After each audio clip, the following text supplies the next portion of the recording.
ದೇಶದ ಅತಿ ದೊಡ್ಡ ಸುದ್ದಿ ಜಾಲ ನೆಟ್ವರ್ಕ್ 18ನ ಭಾಗ ಆಗಿರುವ ಕನ್ನಡದ ಅತ್ಯಂತ ವಿಶ್ವಾಸಾರ್ಹ ಸುದ್ದಿ ವಾಹಿನಿ news 18 Kannada rising cities empowering India ವಿಶೇಷ ಕಾನ್ಕ್ಲೇವ್ ಆಯೋಜನೆ ಮಾಡಿದೆ. ನಗರಗಳ ಅಭಿವೃದ್ಧಿ, ಸ್ವಚ್ಛತೆ, ಸುರಕ್ಷತೆ ಮತ್ತು ಪರಿಸರದ ಬಗ್ಗೆ ಸಂವಾದ ನಡೆಸಿದೆ. ಮಂಗಳೂರು ನಗರದ ಕುರಿತ ಚರ್ಚೆ ಬಗ್ಗೆ ವಿಸ್ತೃತ ವರದಿ ನಿಮ್ಮ ಮುಂದೆ.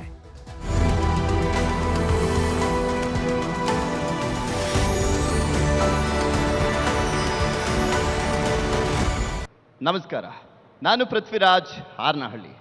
ದೇಶದ ಅತಿದೊಡ್ಡ ಸುದ್ದಿ ಜಾಲ ನೆಟ್ವರ್ಕ್ 18ನ ಭಾಗವಾಗಿರುವಂಥ ಕನ್ನಡದ ಅತ್ಯಂತ ವಿಶ್ವಾಸಾರ್ಹ ಸುದ್ದಿವಾಹಿನಿಯಾಗಿರುವಂಥ ನ್ಯೂಸ್ 18 ಕನ್ನಡ ಪ್ರಸ್ತುತಪಡಿಸ್ತಾ ಇರುವಂಥ rising Mangaluru. Presenting partner ministry of road transport and highway, government of India. Supporting partner labour department, government of Karnataka. ಹಾಗೆ transport department, government of Karnataka. ಇನ್ನು special partner Nandini. Rising Mangaluru ಅಂದ್ರೆ ಏನು ಅನ್ನುವಂಥ ಪ್ರಶ್ನೆ ಸಹಜವಾಗಿ ನಿಮಗೆ ಕಾಡ್ತಾ ಇರ್ಬೋದು. ರೈಸಿಂಗ್ ಮಂಗಳೂರು ಅಂದರೆ ಒಂದು ದೇಶದ ಅಭಿವೃದ್ಧಿಗೆ ರಾಜ್ಯಗಳ ಪಾತ್ರ ಇರಬೇಕು, ಅದು ತುಂಬ ಮುಖ್ಯವಾಗಿರುತ್ತೆ. ರಾಜ್ಯಗಳ ಅಭಿವೃದ್ಧಿಗೆ ಎಲ್ಲ ಜಿಲ್ಲೆಗಳ ಪಾತ್ರ ಬಹುದೊಡ್ಡ ಮುಖ್ಯ ಪಾತ್ರವನ್ನು ವಹಿಸ್ತಾ ಇರುತ್ತೆ. ಈ ಸಂದರ್ಭದಲ್ಲಿ ಜಿಲ್ಲೆಗಳು ಅಭಿವೃದ್ಧಿ ಆಗಬೇಕು ಅಂದರೆ ತಾಲೂಕು ಹಾಗೆ ಹಳ್ಳಿಗಳ ಪಾತ್ರ ಇರುತ್ತೆ. ಇಂತಹ ಸಂದರ್ಭದಲ್ಲಿ ನಮ್ಮ ರಾಜ್ಯದ 31 ಜಿಲ್ಲೆಗಳ ಪೈಕಿ ಅತ್ಯಂತ ವೇಗವಾಗಿ ಅಭಿವೃದ್ಧಿಯನ್ನು ಹೊಂದ್ತಾ ಇರುವಂಥ ಜಿಲ್ಲೆಗಳ ಪೈಕಿ ಮಂಗಳೂರು ಕೂಡ ಒಂದಾಗಿದೆ. ಮೊದಲದಾಗಿ ನಮ್ಮ ಜೊತೆ ಗೆಸ್ಟ್ ಜಾಯ್ನ್ ಆಗಿದ್ದಾರೆ, ಅವ್ರನ್ನ ಫಸ್ಟ್ ವೆಲ್ಕಮ್ ಮಾಡ್ಕೊಳ್ತೀನಿ. ದಕ್ಷಿಣ ಕನ್ನಡ ಜಿಲ್ಲೆಯ ಜಿಲ್ಲಾಧಿಕಾರಿಗಳಾಗಿರುವಂಥ ಮುಲೈ ಮುಗಿಲಿನ್ ಅವರು ನಮ್ಮ ಜೊತೆ ಜಾಯ್ನ್ ಆಗಿದ್ದಾರೆ. ಸರ್, ಕಾರ್ಯಕ್ರಮಕ್ಕೆ ಸ್ವಾಗತ. ನಿಮಗೆ ಥ್ಯಾಂಕ್ ಯು, ನಮಸ್ಕಾರ. ರೈಸಿಂಗ್ ಮಂಗಳೂರು ನಮ್ಮ ಕಾರ್ಯಕ್ರಮದ ಪರಿಕಲ್ಪನೆ ಅಂದರೆ ಈ ಜಿಲ್ಲೆಯ ಅಭಿವೃದ್ಧಿ ಯಾವ ರೀತಿಯಾಗಿ ಇನ್ನೂ ಕೂಡ ವೇಗವಾಗಿ ಸಾಗಬೇಕಾಗಿದೆ. ಅಭಿವೃದ್ಧಿ ವಿಚಾರ, ಸುರಕ್ಷತೆ ವಿಚಾರ, ಭದ್ರತೆಯ ಜೊತೆಗೆ ಪ್ರವಾಸೋದ್ಯಮ, ಪರಿಸರ ಮತ್ತು ಸ್ವಚ್ಛತೆ ಏನೇನೆಲ್ಲ ಬದಲಾವಣೆ ಆಗಬೇಕು, ಈ ವಿಚಾರದಲ್ಲಿ ನಿಮ್ಮ ಯೋಜನೆ ಮತ್ತು ಯೋಚನೆ ಯಾವ ರೀತಿಯಾಗಿದೆ ಅಂತ. ಕರ್ನಾಟಕ ರಾಜ್ಯದ ಪರ್ ಕ್ಯಾಪಿಟಲ್ ಇನ್ಕಮಲ್ಲಿ ಬೆಂಗಳೂರು ಅರ್ಬನ್ ಜಿಲ್ಲೆಗೆ ನೆಕ್ಸ್ಟ್ ಆಗಿರುವಂಥ ಪರ್ ಕ್ಯಾಪಿಟಲ್ ಇನ್ಕಮಲ್ಲಿ ಅತಿ ದೊಡ್ಡ ಕೊಡುಗೆಯನ್ನು ಇರುವಂಥ ಜಿಲ್ಲೆ ನಮ್ಮ ಮಂಗಳೂರು ಜಿಲ್ಲೆ. ಈ ಪೋರ್ಟ್ ಸಿಟಿ ಇದರದ್ದು ಪೊಟೆನ್ಷಿಯಲ್ ಅಷ್ಟಿಗೆ ಇದು ಬೆಳೆಯದೆ ಇಲ್ಲ ಅನ್ನುವಂಥದ್ದು ಎಲ್ಲರೂ ಕೂಡ ಅದನ್ನು ಅಂದ್ಕೊಳ್ತಾರೆ. ಯಾಕೆಂದರೆ ಈ ಒಂದು ಸಾಧನೆ ಮಾಡಿದ್ರೂ ಸಹ ಮಂಗಳೂರಿನ ಪೊಟೆನ್ಷಿಯಲ್ ತುಂಬಾ ದೊಡ್ಡದು. ಸೊ ಈಗ ಹಲವಾರು ವರ್ಷಗಳಿಂದ ಕರ್ನಾಟಕ ಸರ್ಕಾರದ ಎಲ್ಲರ ಒಂದು ಬಿಯಾಂಡ್ ಬ್ಯಾಂಗ್ಳೂರ್ ಅನ್ನುವಂಥ ಒಂದು ಚಿಂತನೆ ಏನಿದೆ, ಅದರಲ್ಲಿ ಖಂಡಿತವಾಗಿ Mangaluru has all the potential to become the next best destination. ಇಲ್ಲಿ ಪ್ರವಾಸೋದ್ಯಮದ ಜೊತೆಗೆ ಹೆಚ್ಚಿನ ಸಂಖ್ಯೆಯಲ್ಲಿ ದೇವಸ್ಥಾನಗಳು ಕೂಡ ಇರುವಂಥ ದೊಡ್ಡ ಸಂಖ್ಯೆಯಲ್ಲಿ ಭಕ್ತರು ಕೂಡ ಬರ್ತಾರೆ. ಆ ಒಂದು ನಿಟ್ಟಿನಲ್ಲಿ ನೋಡೋದಾದ್ರೆ ಅವರಿಗೆ ಯಾವೆಲ್ಲ ಸೌಕರ್ಯಗಳನ್ನು ಒದಗಿಸಲಾಗ್ತದೆ? ನಾವು ಪ್ರವಾಸೋದ್ಯಮಕ್ಕೆ ದಕ್ಷಿಣ ಕನ್ನಡಕ್ಕೆ ಮಂಗಳೂರಿಗೆ ನಾವು ಇಟ್ಕೊಂಡಿರುವಂಥ ವಿಷನ್ ಏನಂತ ಹೇಳಿದರೆ, ಇದು ಕರಾವಳಿಯ ಮಲೆನಾಡಿನ ಹೆಬ್ಬಾಗಿಲಾಗಿ ಇದು ಬದಲಾಗಬೇಕು ಅಂತ. ಯಾಕಂತ ಹೇಳಿದರೆ Mangalore is a single destination which is connected by all 4 modes of transport: air, water, rail and road connectivity ಎಲ್ಲ ಕೂಡ ಇರುವಂಥ ಜಿಲ್ಲೆ ಇದು. ನಮಗೆ ಅಕ್ಕಪಕ್ಕ ಇರುವಂಥ ಈ ಕೇರಳ ರಾಜ್ಯದ ಜಿಲ್ಲೆಗಳಿರುವಂಥ ಪ್ರವಾಸೋದ್ಯಮಕ್ಕೆ ಬರುವಂಥವರು ಸಹ ಇಲ್ಲಿ ಬಂದು ಇಲ್ಲಿಂದ ಹೋಗುವಂಥದ್ದನ್ನು ನಾವು ನೋಡ್ತೇವೆ. ಸೊ ಮಾಡೆಲ್ ಮಂಗಳೂರು ಮಾಡುವಂಥ ನಿಟ್ಟಿನಲ್ಲಿ ನಿಮ್ಮದೇ ಆದಂಥ ಕನಸುಗಳು ಏನಿದ್ದಾವೆ ಅಂತ? ಇದನ್ನು ನಾವು 3 ರೀತಿಯಲ್ಲಿ ನೋಡ್ಬೋದು. ನಾವೀಗ ಹೇಳಿದಂಗೆ ನಮ್ಮ ಸ್ಟ್ರೆಂತ್ ಒಂದು ಎಜುಕೇಷನಲ್ ಸೆಂಟರ್, ಇನ್ನೊಂದು ಹೆಲ್ತ್ ಕೇರ್ ಸೆಂಟರ್, ಇನ್ನೊಂದು ಟೂರಿಸಂ ಪೊಟೆನ್ಷಿಯಲ್ ಇರುವಂಥ ಈ 3ಅನ್ನು ನಾವು ನೋಡ್ತೀವಿ. ಸೊ ನಾವೀಗ ಹೇಳಿದೆಲ್ಲ ಕೂಡ ಜನರದ ಒಂದು ಪ್ರಯಾರಿಟಿಯನ್ನೇ ತೊಗೊಂಡು ಅಲ್ಲೇ ಅಂದರೆ ನಮಗೆ ಏನು ಬೇಕು ಅನ್ನೋದಕ್ಕಿಂತ ಜನರಿಗೆ ಏನು ಬೇಕು ಅನ್ನುವಂಥದ್ದನ್ನ ಅರ್ಥ ಮಾಡಿಕೊಂಡು ಅದನ್ನು ನಾವು ನಮ್ಮ ಪ್ರಾಜೆಕ್ಟಾಗಿ ತೊಗೊಳ್ಳುವಂಥದ್ದು. ಸೊ ನಾವು ಈಗಾಗಲೇ ಹೇಳಿದಂಗೆ ವೆನ್ಲಾಕ್ ಹಾಸ್ಪಿಟಲ್ ಆಧುನಿಕ ಮಾಡುವಂಥದ್ದು ಒಂದು, ನಮ್ಮ ಹೊಸ DC ಕಚೇರಿಯನ್ನು ಕಂಪ್ಲೀಟ್ ಮಾಡಿಸ್ಕೊಂಡು ಅದನ್ನು ಇದು ಮಾಡುವಂಥದ್ದು ಒಂದು. ಟೂರಿಸಮಲ್ಲಿ ಈಗಾಗಲೇ ನಾವು 2 ಟೆಂಡರ್ಸನ್ನು ಫೈನಲೈಸ್ ಮಾಡಿದ್ದೇವೆ. ತಣ್ಣೀರ್ಬಾವಿ ಬೀಚ್ ಇರ್ಬೋದು, ಇದು ಡೆವಲಪ್ಮೆಂಟ್ ಇರ್ಬೋದು, ಪೋರ್ಟಲ್ಸನ್ನು ಡೆವಲಪ್ ಮಾಡಿದ್ದೇವೆ. There is a set of things. I don't want to jinx it. So ಅದು ಮಾಡ್ತಾ ಇದ್ದೀವಿ.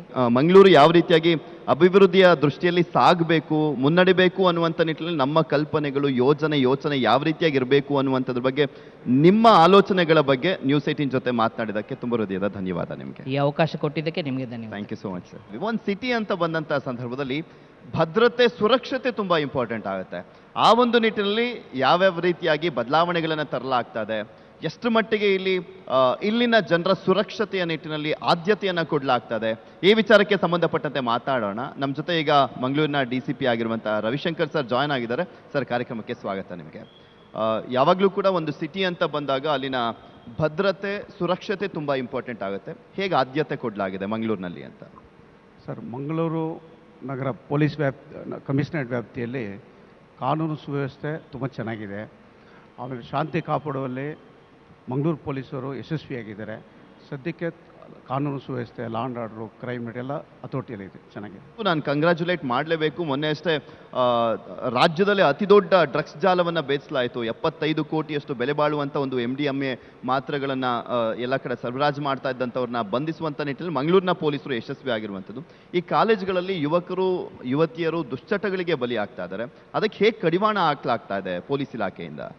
ಸರ್, ಮಂಗಳೂರು ನಗರ ವ್ಯಾಪ್ತಿಯಲ್ಲಿ ಏನಾಗ್ತದೆ ಅಂದರೆ ಸ್ಥಳೀಯರಿಗಿಂತ ಹೊರಗಿನ ಅವರು ಹೆಚ್ಚಿನ ಮಟ್ಟಿಗೆ ಸ್ಟೂಡೆಂಟ್ಸು ಹೆಚ್ಚಿನ ಸಂಖ್ಯೆಯಲ್ಲಿ ಬರೋದ್ರಿಂದ ನಾವು ಏನಂತ ಹೇಳಿದ್ರೆ ಇಲ್ಲಿ ಮಂಗಳೂರು ನಗರದಲ್ಲಿ ಡ್ರಗ್ಸ್ ಕನ್ಸಂಪ್ಷನ್ ಹೆಚ್ಚಿದೆ ಅಂತ ಹೇಳೋಕ್ಕಾಗಲ್ಲ. ಯಾಕಂದರೆ ನಮ್ಮದು ಏನು ಡಿಟೆಕ್ಟ್ ಮಾಡ್ತಾ ಇದ್ವಿ, ಹೆಚ್ಚಿನ ಸಂಖ್ಯೆಯಲ್ಲಿ ನಾವು ಮಾಹಿತಿ ಪಡೆದು ಈಗ ಕಾಲೇಜು ಮಟ್ಟದಲ್ಲಿ ಮತ್ತು ನಮ್ಮದೇ ಅಂತ ಮಾಹಿತಿದಾರರಿದ್ದಾರೆ. ಆ ಆಧಾರದ ಮೇಲೆ ಅಲ್ಲಿ ಇಂಟರ್ನಲ್ ಕಮಿಟಿ ಸಹ ಇದೆ. ಅದರ ಮಾಹಿತಿ ಪಡೆದು ನಾವು ಹೆಚ್ಚಿನ ಸಂಖ್ಯೆಯಲ್ಲಿ ಆಗ ಅಲ್ಲಲ್ಲಿ ದಾಳಿ ನಡೆಸಿ ಅವ್ರನ್ನ ಟೆಸ್ಟ್ಗೆ ಒಳಪಡಿಸಿದಾಗ ಕನ್ಸಂಪ್ಷನ್ ರೇಟು ಸ್ವಲ್ಪ ಹೆಚ್ಚಿಗಿದೆ. ಅದು ಬಿಟ್ಟು ಮಿಕ್ಕಿದೆಲ್ಲ ಹತೋಟಿಯಲ್ಲಿದೆ. ಜಾಯ್ನ್ ಆಗಿ ಸಾಕಷ್ಟು ವಿಚಾರಕ್ಕೆ ಸಂಬಂಧಪಟ್ಟಂತೆ ಅದಕ್ಕೆ ಸ್ಪಂದಿಸುವಂಥ ಕೆಲಸ ಮತ್ತು ಅದನ್ನು ರೆಕ್ಟಿಫೈ ಮಾಡಿ ಮೇಲಿನ ಅಧಿಕಾರಿಗಳ ಮುಖಾಂತರನೂ ಕೂಡ ಸರಿ ಮಾಡಿಸುವಂಥ ಕೆಲಸದ ಬಗ್ಗೆ ಭರವಸೆಯನ್ನು ಕೊಡ್ತಾ ಇರೋದಕ್ಕೆ ತುಂಬ ಹೃದಯದ ಧನ್ಯವಾದ. ಇನ್ನು ಮಂಗಳೂರು ಅಂತ ಬಂದರೆ ಮಂಗಳೂರು ಸ್ಮಾರ್ಟ್ ಸಿಟಿಯಲ್ಲಿ ಸೆಲೆಕ್ಟ್ ಆಗಿರುವಂಥ ಒಂದು ಜಿಲ್ಲೆ. ಸಾಕಷ್ಟು ಕಾಮಗಾರಿಗಳು ಆಗಿದ್ದಾವೆ. ಇದೇ ವಿಚಾರಕ್ಕೆ ಸಂಬಂಧಪಟ್ಟಂತೆ ಮಾತಾಡಲಿಕ್ಕೆ ನಮ್ಮ ಜೊತೆ ಅರುಣ್ ಪ್ರಭಾ ಅವರು, general manager smart city Mangaluru, ಕಾರ್ಯಕ್ರಮಕ್ಕೆ ಬಂದಿದ್ದಾರೆ. ಕಾರ್ಯಕ್ರಮಕ್ಕೆ ಸ್ವಾಗತ ಸರ್. ಮಂಗಳೂರು ಸ್ಮಾರ್ಟ್ ಸಿಟಿ, ಮಂಗಳೂರನ್ನು ಸ್ಮಾರ್ಟ್ ಮಾಡುವಂಥ ನಿಟ್ಟಿನಲ್ಲಿ ಯಾವೆಲ್ಲ ಪ್ರಯತ್ನಗಳನ್ನು ಮಾಡಲಾಯಿತು? ಕಾಮಗಾರಿಗಳು ಎಷ್ಟು ಮುಗಿದಿದೆ? ಇನ್ನೂ ಯಾವ ಕಾಮಗಾರಿಗಳು ಬಾಕಿ ಇದೆ? ಹೇಗೆ ನಡೀತಾ ಇದೆ ಎಲ್ಲ ಯೋಜನೆಗಳು ಅಂತ? ಸರ್, ನಾವು ಒಟ್ಟಿಗೆ 66 ಕಾಮಗಾರಿ ಎತ್ಕೊಂಡಿದ್ವಿ ಮೊದಲಿಂದ ಇಲ್ಲಿವರೆಗೆ. ಇದರಲ್ಲಿ ಈಗ 8 ಕಾಮಗಾರಿ ಮಾತ್ರ ಬಾಕಿ ಉಳಿದಿದೆ, ಅಂದರೆ ಆನ್ಗೋಯಿಂಗ್ ಆಗಿದೆ ಸರ್. ಎಲ್ಲ ಕಾಮಗಾರಿಗಳು ಪ್ರಾರಂಭ ಆಗಿದೆ. ಅಂದರೆ ಇದರಲ್ಲಿ 58 ಕಾಮಗಾರಿ ಪೂರ್ಣವಾಗಿ ನಾವು ಬೇರೆ ಬೇರೆ ಡಿಪಾರ್ಟ್ಮೆಂಟಿಗೆ, ಯಾವ ಡಿಪಾರ್ಟ್ಮೆಂಟಿಂದ ತೊಗೊಂಡಿದ್ವಿ ಅವರಿಗೆ ವಾಪಸ್ ಕೊಟ್ಟಾಗಿದೆ.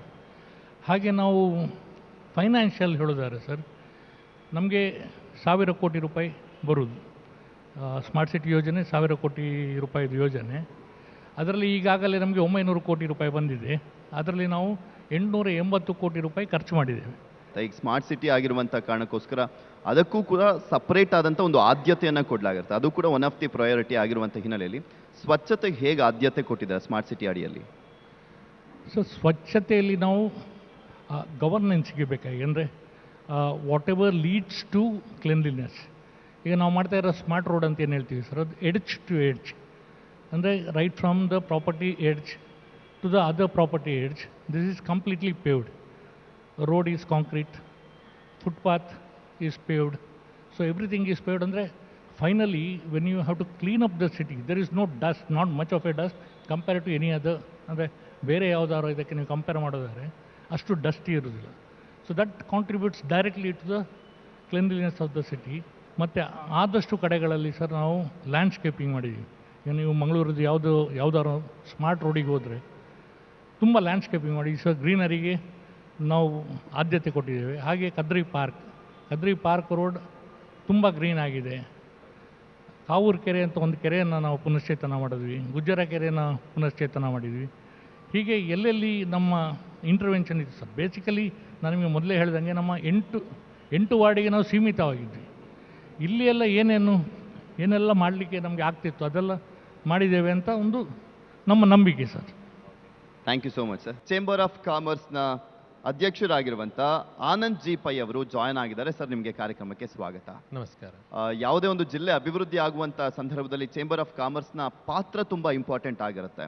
ಸೊ ಈ ಜಿಲ್ಲೆಯ ಅಭಿವೃದ್ಧಿಯ ನಿಟ್ಟಿನಲ್ಲಿ ನೋಡೋದಾದರೆ ನಿಮ್ಮ ಇನ್ವಾಲ್ವ್ಮೆಂಟ್, ಅದರ ಜೊತೆಗೆ ಸಪೋರ್ಟ್ ಮತ್ತು ಸಜೆಷನ್ ಯಾವ ರೀತಿಯಾಗಿದೆ ಅಂತ? ದಕ್ಷಿಣ ಕನ್ನಡ ಡಿಸ್ಟ್ರಿಕ್ಟ್ ಬೆಳವಣಿಗೆ, ಇಂಡಸ್ಟ್ರೀಸ್ ಬೆಳವಣಿಗೆಗೋಸ್ಕರ ನಾವು ಹೋರಾಟ ಮಾಡೋದು. ಏನು ಇದ್ದರೆ it is our only motive. Of late, if you see from the beginning, ನಮ್ಮದು ಈಗ ಮಂಗಳೂರು ಏರ್ಪೋರ್ಟ್ ಇರಲಿ, ಆವಾಗ ನಮ್ಮದು chamber was very active in getting the airport.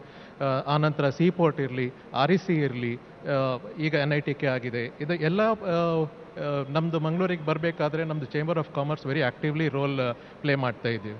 But ಮಂಗಳೂರಿಗೆ ಬರಲಿಕ್ಕೆ one of the main reasons I would say conducive atmosphere to live, very safe atmosphere, education, healthcare, pollution, which I also said. It is a very nice city to live.